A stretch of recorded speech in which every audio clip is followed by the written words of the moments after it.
नमस्कार मित्रांनो, लग्नानंतर होईलच प्रेम या मालिकेच्या 11 जुलैच्या भागात आपण पाहणार आहोत. पोचल्यानंतर पार्थ म्हणत असतो, हे मुंबईचं ट्रॅफिक पण ना, किती वेळ लागला पोचायला. तर लगेच काव्या म्हणते, मला तर कळलंच नाही आपण कधी पोचलो ते. आणि त्यावेळी पार्थला आठवतं की आधी जे काव्या वाक्य बोलली आहे तो ते बोलला होता आणि जो तो वाक्य बोलला आहे ते काव्या बोलली होती. काव्या रिक्षावाल्याला पैसे देणार तेवढ्यात पार्थ लगेच रिक्षावाल्याला पैसे देतो. तर काव्या म्हणत असते, मी देतीये ना पैसे. तर पार्थ म्हणतो, मला कोणाची उधारी नको आहे. हे पैसे नाही घेतले तर मी परत तुमच्या रिक्षात बसणार नाही. तर लगेच काव्या म्हणते, अच्छा म्हणजे परत माझ्याबरोबर रिक्षात बसण्याची इच्छा आहे. तर ते रिक्षावाल्याला पैसे देतात. तर रिक्षावाला निघून जातो. चालत असताना काव्या पार्थला म्हणत असते, ठीक आहे हो पार्थ, आता किती चिडाल. नाही म्हणजे फिसकारलेली मांजर मी आहे, पण सध्या तुमचा चिडलेला बोका झालाय. बास आता, सोडा ना राग. एवढा राग तुम्हाला सूट नाही करत. पार्थ काही न बोलता तेथून निघतो. इकडे वसवात्या मानिनी आणि विक्रमला म्हणत असते, नाही मला मान्य आहे, शिवा आणि काव्य बदलले. ते आपापल्या पार्टनर्ससाठी पुढाकार घेऊन काहीतरी करण्याचा प्रयत्न करतायत. पण त्यांचे पार्टनर्स त्यांना हवा तो रिस्पॉन्स देत आहेत का? सांग ना. नाही ना. बघ ना, नंदिनी आणि पार्थ बदललेत, ते खुश नाहीयेत. हे का दिसत नाहीये तुला मानिनी? विक्रम म्हणत असतो, बास झालं, तुमची चर्चा बास झाली आता. शेंगांपेक्षा गरम तुमची चर्चा व्हायला लागली आता. मानिनी, तू सत्यनारायण कर, आपली मुलं बसतील पूजेला.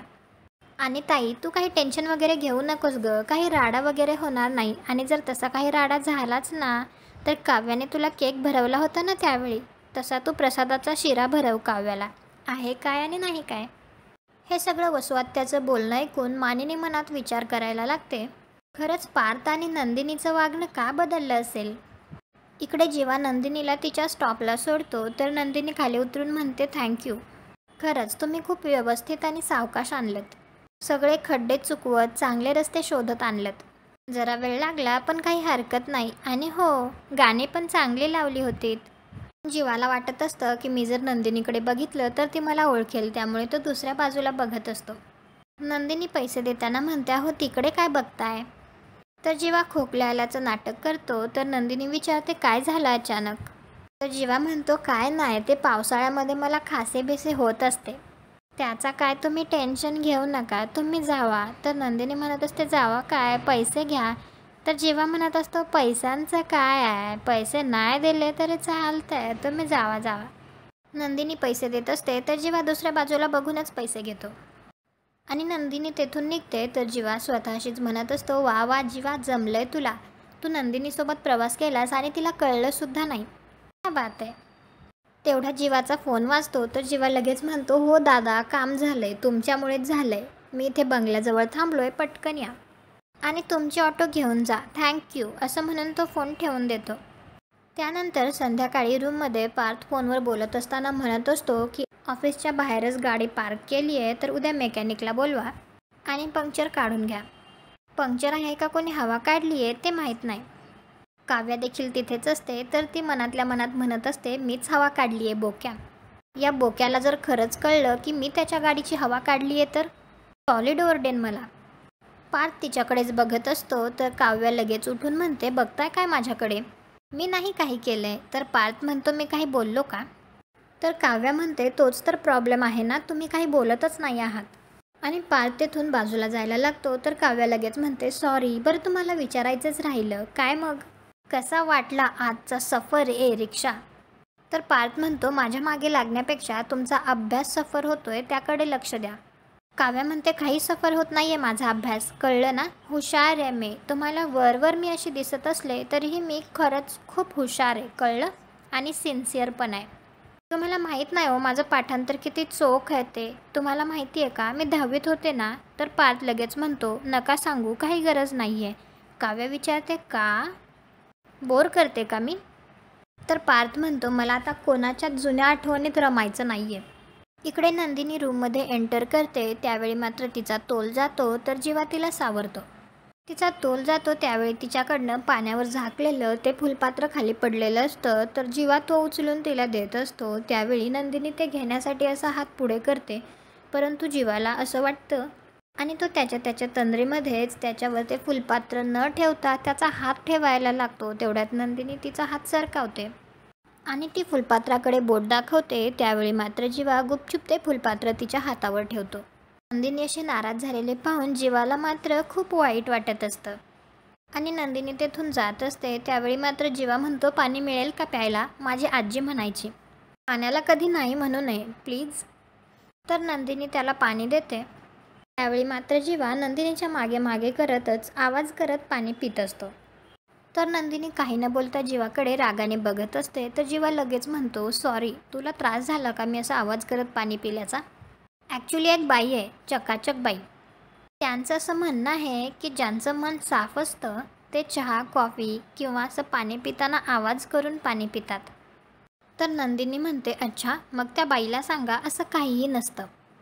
तर जीवा म्हणतो, खरंच नसतं? नाही, तू आता म्हणालीस ना डायरेक्ट त्यांना जाऊन सांगा, म्हणून जस्ट विचारून बघतोय. खरंच नसतं? तर नंदिनी म्हणते, नसतं, असं काहीच नसतं. तर जीवा म्हणतो, मला ना या चकाचक बाईचं काही कळतच नाही. आत्ता असं नसतं म्हणतायत, त्यानं त्यांच्या म्हणण्यावर ठामच नसतात. तुला काय वाटतं यावर? तू का रागाने बघतीयस माझ्याकडे? मी त्यांच्याबद्दल बोलतोय. ते काय झालं ना, आम्ही एकदा चहा पित होतो तेव्हा त्या बशीतून चहा पित होत्या आणि तेव्हा ना त्याचाच फुर्र करत चहा पित होत्या. तेव्हा मी त्यांना विचारलं तर मला त्या म्हणाल्या की ज्यांचं मन साफ असतं ना ते चहा, कॉफी किंवा पाणी पिताना असं आवाज करून पितात. आणि आत्ता त्या म्हणतायत की असं नसतं म्हणून. नेमकं कोणतं म्हणणं खरं मानायचं त्यांचं? नंदिनी म्हणते, आत्ता जे बोलेन ते खरं मानायचं, असं काही नसतं. उलट काही काळानंतर या अशा फिलॉसॉफीत चुकीच्या वाटायला लागतात. काही आपलं मन साफ असेल पण समोरच्याचं मन साफ असेलच असं काही नाही. चकाचकबाई काही गोष्टी इमोशनल होऊन बोलत होत्या, पण आता प्रॅक्टिकली सांगते. असा आवाज करून पाणी प्यायल्याने समोरच्याला फक्त त्रास होतो आणि आपल्यामुळे समोरच्याला त्रास होणार नाही याची आपण काळजी घ्यायला हवी. दुसरीकडे वसुआत्या रम्याला म्हणत असते, तू म्हणाली होतीस की काव्य आणि पार्थ एकत्र घरी येणार नाहीत म्हणून. तर रम्या म्हणते, नाहीच येणार. तर लगेच वसुआत्या म्हणते, आले. हे ऐकून तर रम्याला काही कळत नाही आणि ती म्हणते, पार्थ आणि काव्य एकत्र घरी आले?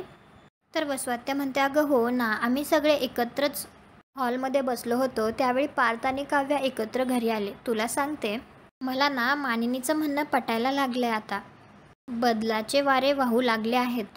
रम्या म्हणत असते, नाही नाही नाही आई, हे असं व्हायला नको आहे. पार्थ पण नायकीकडे असं दाखवतो की मी काव्यावर खूप चिडलोय आणि दुसरीकडे तिच्याचबरोबर हसत हसत घरी येतो. तर वसुआत्या लगेच म्हणते, एक मिनिट रम्या, तो हसत घरी आला नाही. म्हणजे पार्थ आणि काव्या एकत्र घरी आले हे जरी खरं असलं ना तरी पार्थ हसत हसत घरी आला नाही. कालपासून पार्थ काव्याशी धड बोलतही नाहीये. तर रम्या म्हणते, आई, याचा अर्थ कुठेतरी काहीतरी पाणी नक्की मुरतंय आणि ते कुठे मुरतंय ना ते आपल्याला शोधून काढायलाच हवं. त्यावेळी रम्याकडून चुकून एन्व्हलप खाली पडतं. तर वसुआत्याला लगेच ते एन्व्हलप बघून काव्याकडे असलेल्या एन्व्हलपची आठवण होते आणि ती रम्याला म्हणते, तुला आठवतंय का, मी तुला म्हटलं होतं मला असंच एक ब्राऊन कलरचं एन्व्हलप काव्याच्या रूममध्ये दिसलं होतं जे तिने माझ्या हातातून घाईघाईने काढून घेतलं म्हणून. तर रम्या म्हणते, हो, तू म्हणाली होतीस. तर लगेच वसुआत्या म्हणते, मला ना दाट शंका आहे रम्या की त्या एन्व्हलपमध्ये नक्की असं काहीतरी आहे जे आपल्याला कळू नये असं काव्याला वाटतंय. तर रम्या म्हणते, आई, शंका आहे तर मग लगेच खात्री करून घेऊया ना आपण. वसुआत्या म्हणते, कशी खात्री करून घेणार? ते एन्व्हलप तरी हातात पडलं पाहिजे ना.